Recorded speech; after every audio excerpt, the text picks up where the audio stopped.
They built it. Then it vanished. The mysterious disappearance of 6 of the 7 wonders of the ancient world. Here's a question nobody asks. If someone told you that the most breathtaking structure ever built by human hands was destroyed, not by a war, not by a natural disaster, but because one man wanted to be famous, would you believe them? What if another one, just as magnificent, was taken apart block by block and turned into a medieval castle, and the people doing it knew exactly what they were destroying? What if the most beautiful statue ever carved from gold and ivory, a statue that survived 800 years of wars, empires and earthquakes, was lost in an accidental house fire, in someone's private collection? These aren't hypotheticals. Every single one of those things happened. 7 structures, built by civilizations so advanced that we still can't fully explain how they did it. Structures that made grown men weep just from standing in front of them. And 6 of them, 6, are completely gone. Not damaged, not partially standing. Gone. By the end of this video, you're going to know exactly how each one disappeared. And I promise you, the real story behind each of these losses is far stranger, far more disturbing, and far more human than anything you've read in a history book. But the last thing I'm going to tell you, in Chapter 4, is the part that's going to stick with you. Because it's not really about the ancient world at all, it's about right now. Let's start at the beginning. Chapter 1, the Colossus and the Lighthouse. The ones that were sold for parts. Let's talk about what might be the most extraordinary recycling decision in human history. The year is 305 BC. The island of Rhodes, off the southwestern coast of what is now Turkey, has just done something nobody thought possible. For an entire year, they held off the most powerful military force in the ancient world. The enemy general was named Demetrius the Besieger. That nickname wasn't chosen lightly. He had never failed to take a city. His weapon of choice was called the Helepolis, the taker of cities. A 9-story iron-plated siege tower on wheels, so massive it took thousands of men just to push it forward. It could roll directly up to a city wall and deploy soldiers from multiple levels simultaneously. Rhodes had no business winning that fight, but they did. After a year of siege, Demetrius gave up, packed his ships and sailed away. And here's the part that changes everything. He left all of his equipment behind. Every siege tower, every catapult, every ton of iron and wood sitting on the beach. Most cities would have torn it apart and used it for firewood. Rhodes saw a business opportunity. They sold every single piece, raising the equivalent of what today would be millions of dollars, and used the money to hire a sculptor named Charis of Lindos.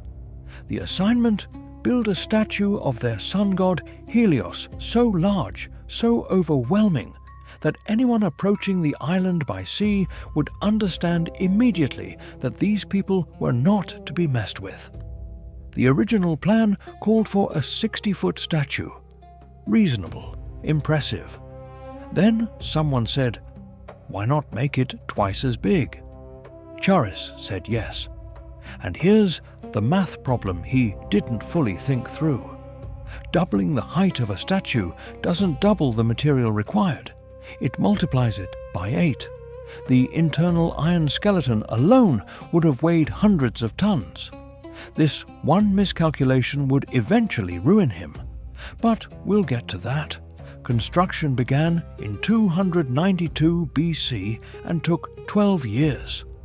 To lift bronze sections that weighed as much as modern cars, Charis used a technique so simple it sounds like a joke. He built a hill. Workers piled earth around the statue as it rose, a man-made mountain growing in sync with the statue itself. When the final section was placed, they removed the earth. And standing there on a white marble base gleaming in the Aegean sun was a 110-foot bronze god looking out over the harbour, the Colossus of Rhodes. Now, before we go further, let me correct something you've almost certainly seen. That famous image of a giant man standing with his legs spread across the harbour entrance, ships sailing between his legs, almost certainly never happened. The engineering is impossible. The harbour entrance was over 1,000 feet wide. The statue most likely stood on a massive pedestal near the water, dramatic and enormous, but not straddling anything. The image was invented centuries later by people who had never seen it. The real Colossus was extraordinary enough without the mythology. For 56 years, it was the most awe-inspiring object on Earth. Then, in 226 BC, the ground moved. A major earthquake hit Rhodes. The iron framework inside the statue's legs, the critical load-bearing structure, snapped. The bronze god buckled at the knees and crashed down, crushing buildings beneath it as it fell. The collapse was so catastrophic that surrounding kingdoms immediately offered to help rebuild it. The offer was declined. An oracle had warned that rebuilding would bring worse disaster. And so the Colossus lay where it fell, for 879 years. Lying on the ground, one of the thumbs still visible to everyone walking by, so enormous that Pliny the Elder wrote that almost no one could wrap both arms around just the thumb alone. For nearly 9 centuries, it was the most impressive ruin in the ancient world. Then, in 653 AD, Arab forces under Muawiyah I captured Rhodes. And they looked at those bronze ruins and made a very practical decision. They didn't see art, they didn't see history, they saw metal. The Colossus was cut into pieces, transported by a caravan of 900 camels to a merchant who almost certainly melted the whole thing down into coins or weapons or tools. The greatest statue of the ancient world became pocket change. Nothing remains today. Not one identifiable fragment. 2 stone columns with bronze deer on top stand near where the Colossus likely stood. That's it. 12 years of construction. 56 years of glory. 879 years as a ruin. And then 900 camels. Gone. Now, before we move on, I need to ask you something. Do you think the people who melted down the Colossus were monsters? Ignorant barbarians who didn't understand what they had? Hold that thought, because by the end of this video, your answer to that question might be very different. Right now, let's go south, to a city that may have housed the greatest feat of engineering the ancient world ever produced, and to an architect who pulled off one of the greatest long cons in history. The city is Alexandria, Egypt, and the structure is the Lighthouse of Pharos, built around 285 BC under Ptolemy I, one of Alexander the Great's generals. The architect was a man named Sostratus of Cnidus. Here is what Ptolemy told him: "You may build this lighthouse. It will be magnificent, but only the king's name will appear on it. No credit for the architect." Sostratus agreed, and then did something extraordinary. He carved his own name into the stone, along with a personal dedication to the gods for the safety of sailors, and covered it with a thick layer of plaster. On top of the plaster, he wrote the king's name in large letters. Then he waited. Decades passed. The salty Mediterranean air did what salty Mediterranean air does. The plaster eroded. The king's name crumbled away. And underneath, carved permanently into the stone for anyone to read, was the name of the real builder, Sostratus of Cnidus, who played a king and won. The lighthouse itself was a 3-tiered structure standing over 400 feet tall, one of the tallest buildings on Earth for nearly 1,000 years. The ground floor was square, housing hundreds of workers and soldiers. The middle tier was octagonal, decorated with bronze statues. The top was cylindrical, and it's where the fire burned every single night. But fire alone wouldn't have been visible from 35 miles out at sea. What made the lighthouse extraordinary was the mirror system.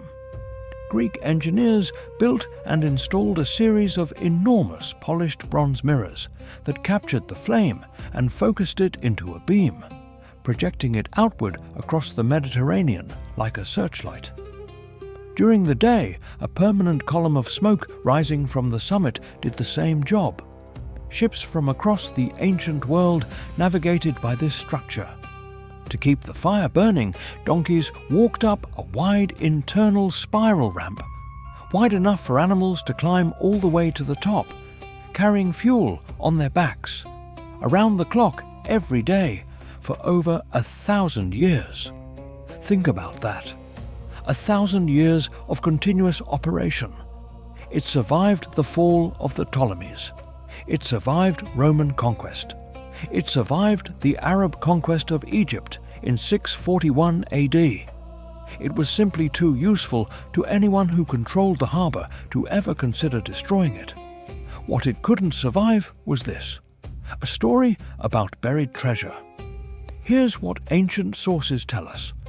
The Byzantine Empire, bitter rival of the Arab Caliphate that now controlled Egypt, reportedly sent a spy to Alexandria. This man embedded himself in the court of the Caliph and told him a story. Beneath the very foundation of the lighthouse, he said, Alexander the Great himself had hidden an unimaginable treasure before his death. Gold, jewels, wealth beyond calculation, just waiting underground. The Caliph ordered the lighthouse partially dismantled to find it. Workers removed the famous mirror system from the top. They tore apart the upper sections of the structure. They dug and found nothing, because there was nothing to find. The spy, if he existed, had vanished. The treasure was fiction. And the lighthouse, stripped of its mirror system, was never restored. Whether that story is true or embellished, the outcome is real. The lighthouse was permanently damaged by human gullibility. 2 earthquakes in 1303 and 1323 AD delivered the final blows. When the famous Moroccan traveller Ibn Battuta visited Alexandria in 1349, he wrote that the ruins were so complete he could not even enter the structure. In 1480, Sultan Qaitbay needed to build a military fort on the Pharos island to defend against Ottoman naval threats. He looked at the ruins of the lighthouse and made the obvious decision. He used the stones. The Lighthouse of Alexandria, one of the 7 wonders of the ancient world, was quarried for its own replacement. Today, the fort of Qaitbay still stands on that spot. The wonder didn't vanish. It became walls. And in 1994, French underwater archaeologists found the rest of it. Hundreds of statue fragments and massive stone blocks, some weighing 75 tons, lying on the floor of Alexandria's harbour. Fallen in during the earthquakes or thrown in during construction of the fort, the lighthouse is still there, just not in any form you'd recognize. We're halfway through this story, and I want to stop for a second, because the next 2 wonders are different. The first 2 were taken apart by conquerors who needed resources. The next 2 were destroyed by something far more common and far more recognizable: neglect and the unstoppable momentum of someone else's priorities. Pay attention to how familiar these stories feel. The Hanging Gardens of Babylon. Let's start with the question historians still fight about. Did they actually exist?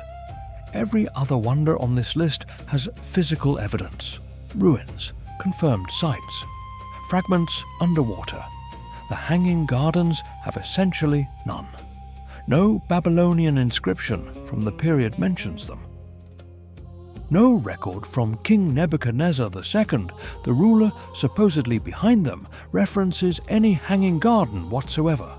Everything we know comes from Greek and Roman writers, working centuries after the fact, some of whom never visited Babylon at all.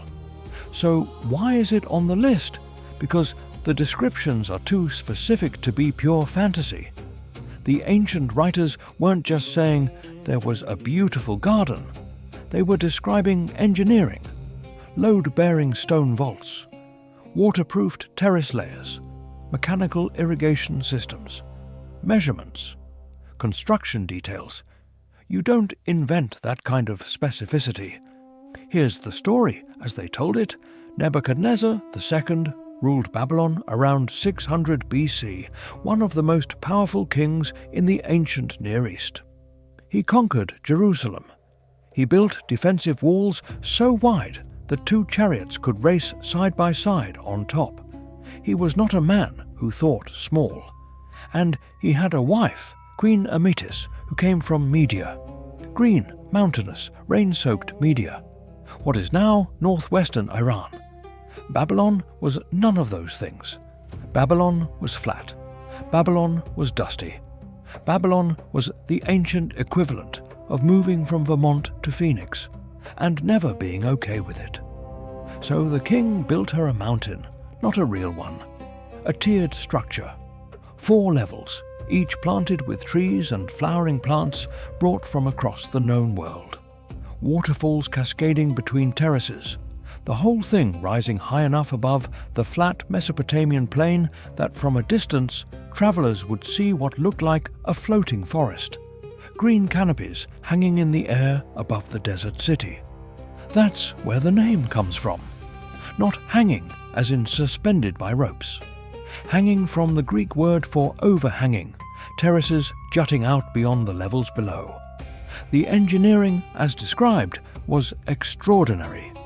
Each terrace rested on stone vaults, arch-supported stone ceilings strong enough to hold soil deep enough to grow full-size trees. Over the stone, reed matting. Over that, asphalt. Over that, double-fired brick. Over that, sheets of lead to prevent water from seeping down and eroding the structure. Only then, soil. And the irrigation system. Babylon was in a desert, getting enough water to keep a multi-story garden alive every single day without electricity or modern pumps. The ancient writers describe bronze screws or chain-driven bucket systems, powered by slaves or animals walking in circles, endlessly lifting water from the Euphrates River to the top terrace, where it then flowed down through artificial streams to every level below.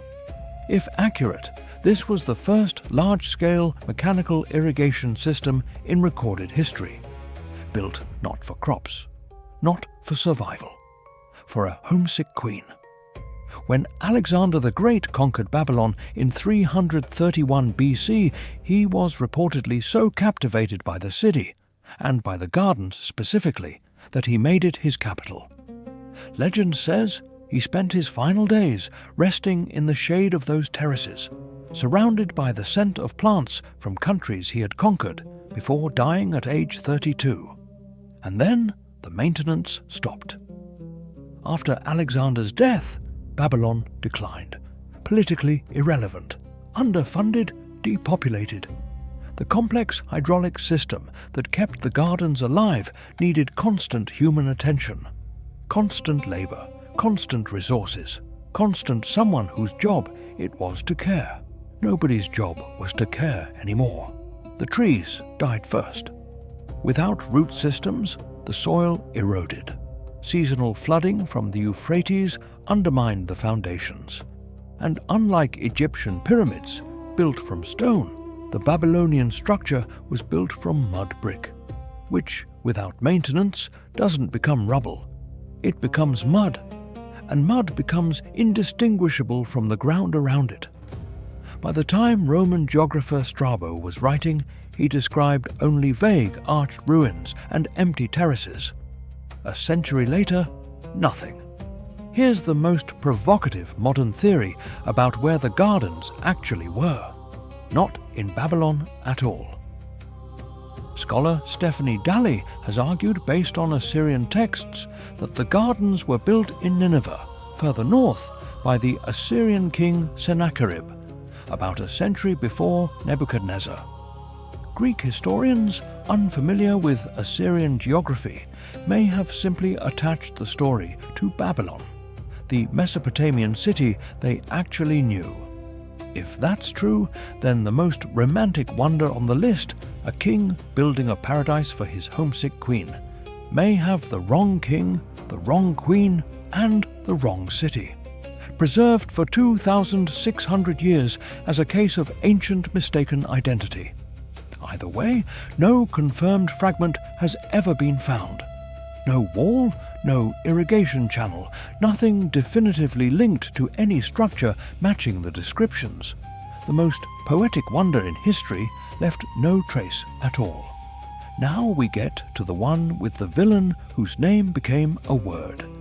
The Temple of Artemis at Ephesus, in what is now Western Turkey, was not just a building, it was a world. The largest temple in the ancient Greek world. A place so sacred it was considered neutral ground. Any fugitive who reached its steps was protected by divine law, immune from arrest, immune from harm. Construction on the most famous version began around 550 BC, funded by the legendarily wealthy Lydian king Croesus, whose name to this day is synonymous with extreme wealth. The architects faced a problem immediately. Ephesus was earthquake country. The ground shook regularly. Stone temples built on solid foundations were destroyed all the time. So they built on a swamp. Their logic was counterintuitive, but brilliant. Soft, waterlogged ground absorbs seismic energy rather than transmitting it. A marsh would act as a natural shock absorber beneath the temple.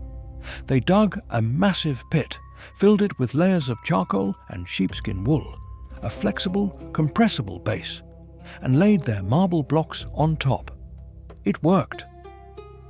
For about 200 years, the Temple of Artemis stood 425 feet long, 225 feet wide, 127 marble columns, each 60 feet tall. It housed masterpieces by the greatest sculptors of the era. It served simultaneously as a place of worship, the primary bank for the entire region, and a refuge for anyone being persecuted. Then came the night of July 21st, 356 BC.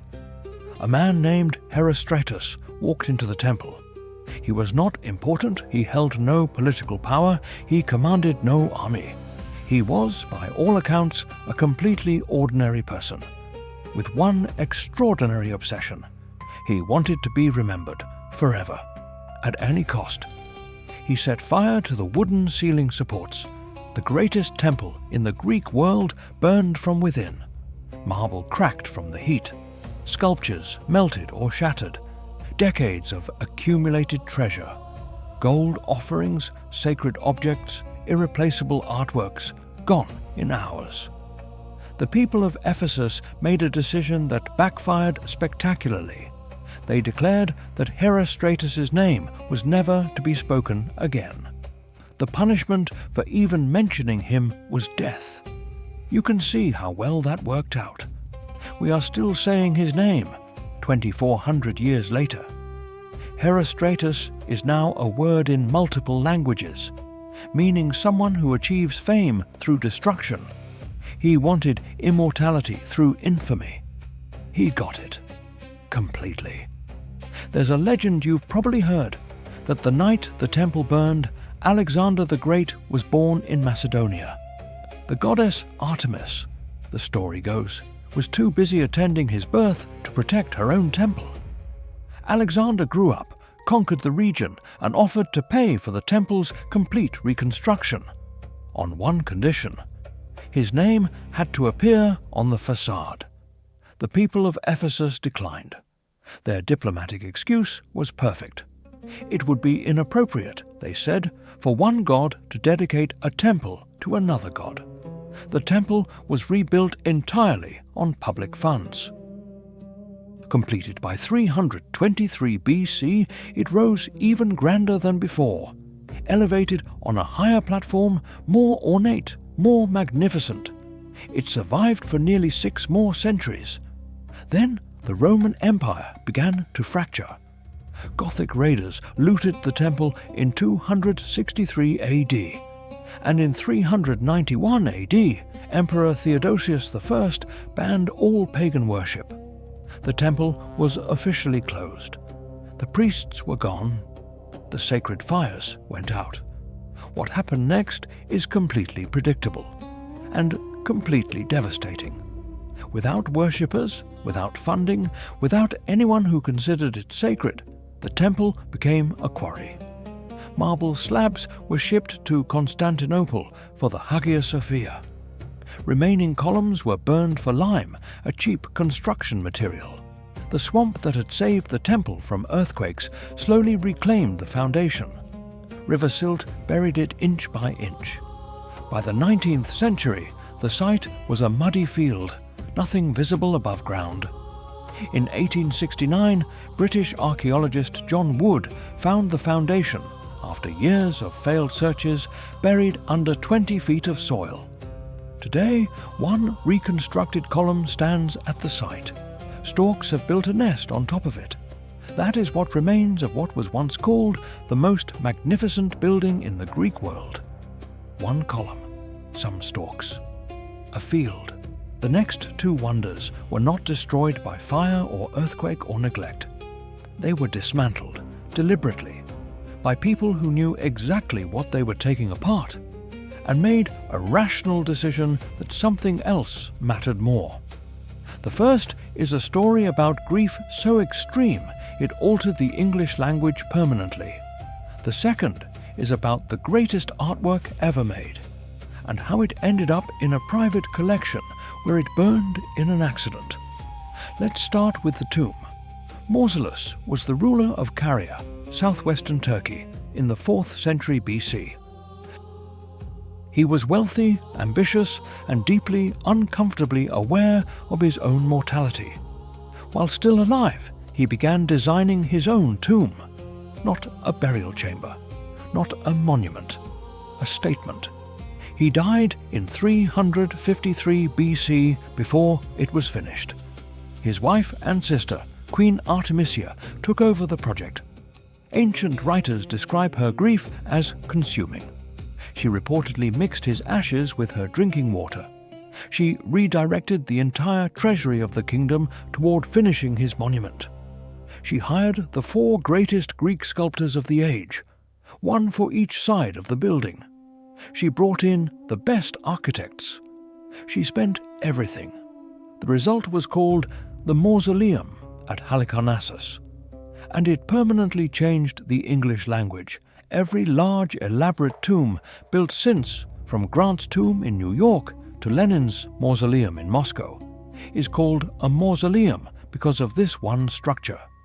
It stood 148 feet tall. It combined 3 distinct architectural traditions in one building, something that had never been done before. A tall rectangular stone podium at the base, a Greek temple with 36 columns on top of that, a stepped Egyptian pyramid above that, and crowning everything, a marble chariot pulled by 4 horses with sculpted figures of Mausolus and Artemisia riding together, looking out over the city they had built. Blinding white marble, hundreds of life-size statues of humans and lions. 4 of the ancient world's greatest sculptors, each competing to make their side the most impressive. The mausoleum stood for nearly 1,700 years. It outlasted Alexander the Great. It outlasted the Roman Empire. It outlasted the Byzantine period. Earthquakes eventually weakened the columns and cracked the pyramid above, but the bulk of the structure remained standing through the medieval period. Then, in 1404 AD, the Knights of St. John arrived. The Knights were a military religious order.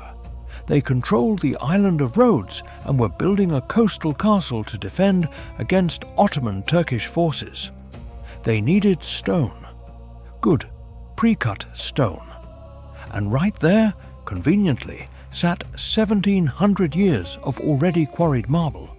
They stripped the mausoleum methodically, block by block, column, drum by column drum, loaded it onto boats, used it for their castle.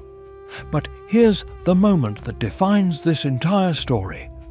One day, deep in the demolition, the knights broke through a wall into a hidden inner chamber.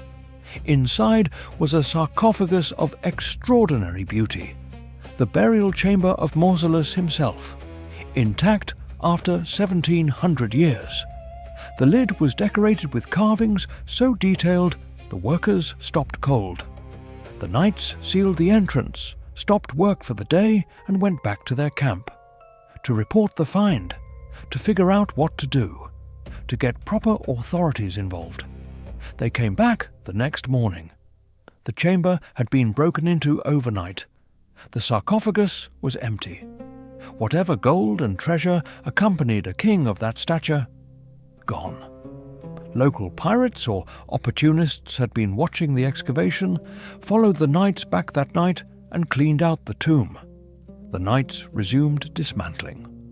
By the early 1800s, nothing remained above ground. The site was an empty lot. In the 1850s, British archaeologist Charles Newton excavated and recovered fragments of the sculptural friezes, sections of the marble chariot, and what is believed to be an actual portrait statue of Mausolus himself. Those pieces are now in the British Museum in London, 2,000 miles from where Mausolus wanted to spend eternity. Now, we come to the last disappeared wonder, and this one, I want you to really sit with the ending. The statue of Zeus at Olympia. Olympia was the spiritual heart of the ancient Greek world. The birthplace of the Olympic Games, begun in 776 BC, held every 4 years, sacred enough that wars were paused and safe passage was guaranteed for athletes traveling to compete. At the center of this sacred site sat a temple, and inside the temple was the statue, created by Phidias, the most celebrated sculptor of the ancient world, completed around 435 BC. He used a technique called chryselephantine, meaning gold and ivory.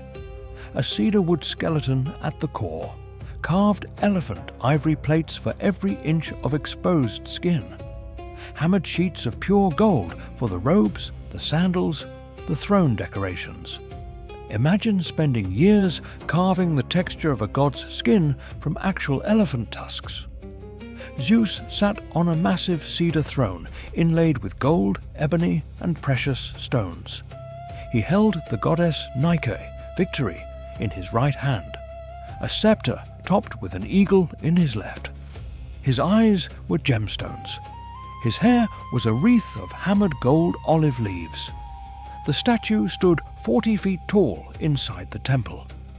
Ancient writers said that if Zeus were to stand up, he would lift the roof right off the building. When pilgrims entered, their eyes adjusted from bright Greek sunlight to the dim interior, where a pool of olive oil placed before the statue reflected light upward from below, creating a shimmering, sourceless glow that seemed to emanate from the statue itself. People reportedly wept. Generals who had never wept in battle wept here. Roman general Aemilius Paulus wrote that of everything he had seen in his life, every wonder, every triumph, every spectacle. Only Zeus at Olympia had moved him to something resembling genuine awe. There's a story Phidias told about the day he finished it. He prayed to Zeus for a sign, any sign that the god approved of the work. And immediately a lightning bolt struck the black marble floor of the temple, leaving a permanent scorch mark. The statue itself was untouched. Phidias apparently took that as a yes. For nearly 800 years, the statue was maintained with obsessive care. The priests applied olive oil to the ivory constantly. Without it, the material would dry and crack. A special pool of oil sat before the throne, not for ceremony, but for the humidity it provided. The statue needed human attention just to exist. For 800 years, it got that attention. Then, in 391 AD, Emperor Theodosius I banned the Olympic Games and closed all pagan temples. The priests left. The oil stopped.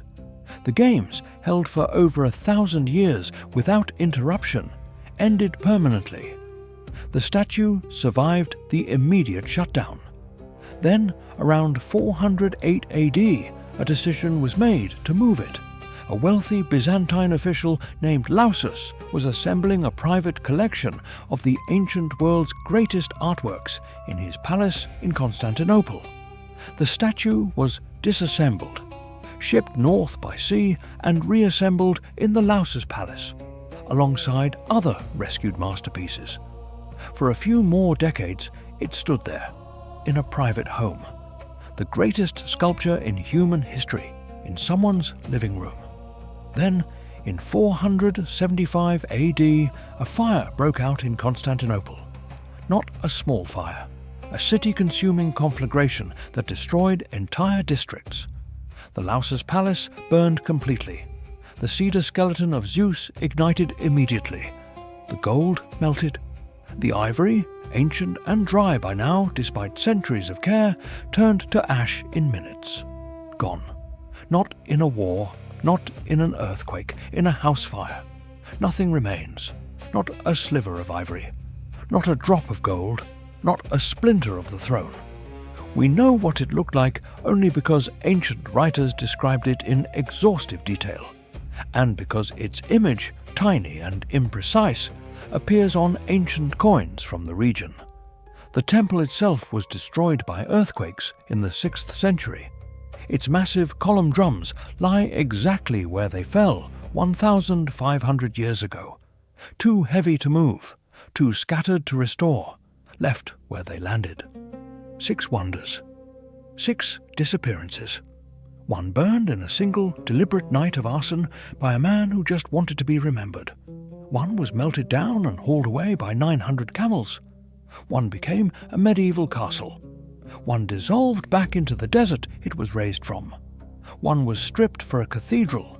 And one, the most sublime work of art in human history, burned in someone's private collection. In an accident. Which leaves one. The Great Pyramid of Giza. Built around 2560 BC for Pharaoh Khufu. The oldest structure on the list by nearly 2,000 years. It stood 481 feet tall when completed. For over 3,800 years, it was the tallest man-made object on Earth. It's the only ancient wonder you can visit today. Touch, walk around, stand next to, and feel genuinely small. Why did this one survive? The answer is almost insulting in its simplicity. It's too heavy. 2.3 million stone blocks. Average weight, 2.5 tons each. The heaviest, 80 tons. Total mass, approximately 6 million tons of limestone and granite. You cannot burn granite. You cannot melt limestone. You cannot economically cart away 6 million tons of anything. Medieval Arab rulers actually tried to dismantle it. They stripped off the smooth, white limestone casing that originally made the pyramids blinding white in the desert sun, and used that for construction in Cairo. They got the surface. The core remained. There was simply too much of it to ever finish the job. The pyramid survived not through superior beauty, not through divine protection, not because anyone cared more about it than they cared about the other wonders. It survived because you cannot burn solid rock.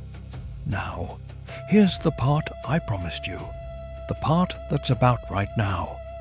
we look at the destruction of these wonders and we want to call it barbarism, ignorance, savagery. We want the people responsible to be monsters, people who simply didn't know what they had or didn't care because they were primitive. But look at what actually happened. The Colossus was melted by people who needed money. The lighthouse became a castle because someone needed coastal defense. The Temple of Artemis's marble went to Constantinople to build a cathedral, a structure that, for the people building it, was infinitely more sacred than a pagan temple to a goddess they didn't believe in. The Mausoleum's stone went into a Christian military fort. The Hanging Gardens died because the people responsible for maintaining them ran out of money and political will.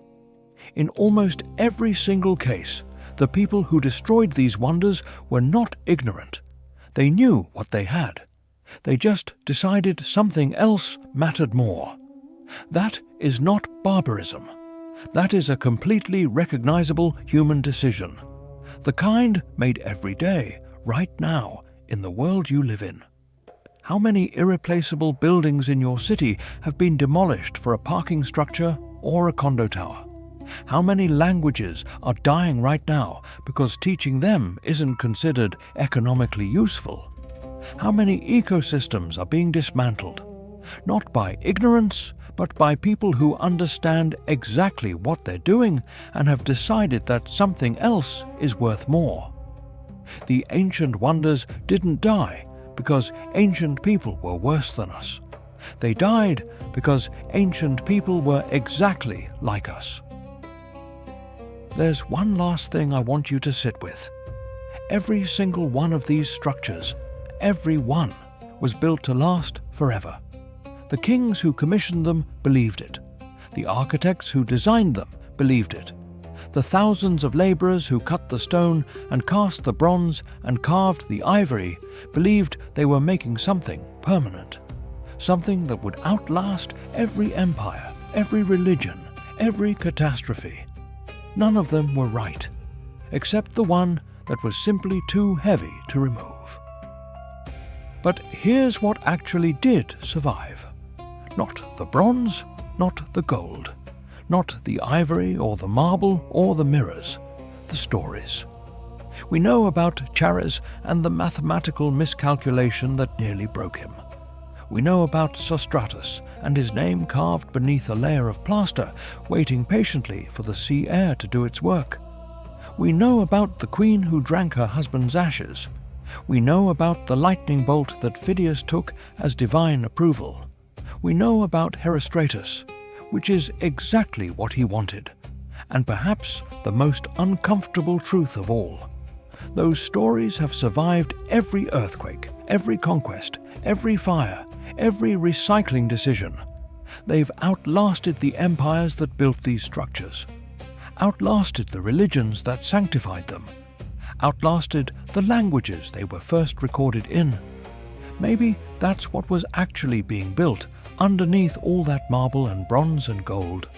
Something that burns easily, gets lost without attention, dissolves without someone choosing to maintain it, but something that, once it takes root in enough human minds, becomes the one thing that cannot be destroyed.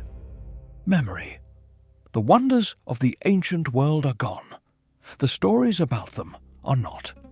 And if you found yourself thinking, somewhere in the last 20 minutes, about something in your own world that might not be here in 100 years, something beautiful, something irreplaceable, something that everyone assumes will just keep existing because it always has, then maybe this wasn't just a history video after all.